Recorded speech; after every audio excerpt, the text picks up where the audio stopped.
Meet Lucy. She has unclaimed property. Unclaimed property is money or assets that can include old bank accounts, life insurance policies, abandoned safety deposit boxes, and more. They're often kept by big companies or financial institutions until Lucy contacts them and says, "Hey, that's mine, I want it. Give it back, please." But she doesn't know she has any. She either forgot about it, lost touch with it, or never knew it existed in the first place. So Lucy obviously doesn't ask for it. How could she? This is the problem.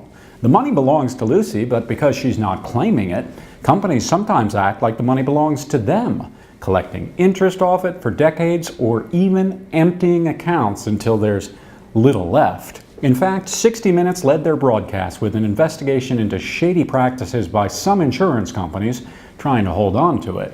They found, in some cases, that after a policyholder died and payments stopped, some insurers dipped into the cash value of that policy to keep payments coming, rather than check to see if their own client had died.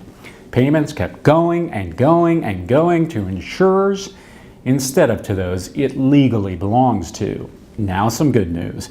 There are existing laws that require companies give unclaimed property back to the rightful owners, or turn it over to state treasurers so they can help find and notify the owner of the asset. These laws protect consumers. According to the National Association of Unclaimed Property Administrators, over $40 billion has been returned to states for people to claim. That's why it's so important to maintain strong unclaimed property laws, protecting consumers. But sometimes companies don't even know they have unclaimed property, so that's why states use auditors to help folks get their money. Naturally, some companies don't like auditors looking at their books because it may stop them from having such a good time with your money. So right now, some companies are trying to change the laws so they benefit and consumers don't.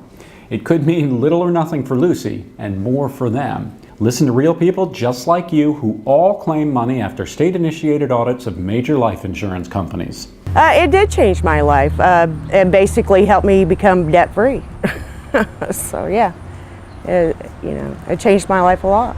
Yeah. When we complain about not being able to affect the way government affects us, we can do it very directly with this program by merely taking a few minutes to work on the computer, taking a few minutes to get some documents notarized and things like that, and get the benefit directly to ourselves or our families. And I think that's why it's a very good program.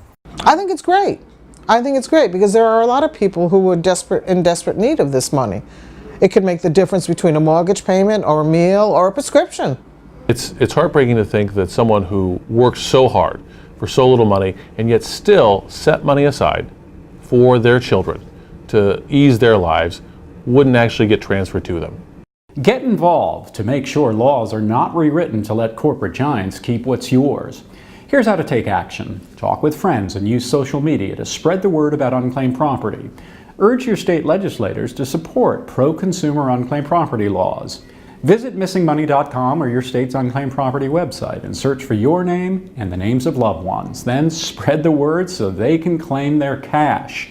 Remember, unclaimed property stays unclaimed when people don't fight for what's legally theirs.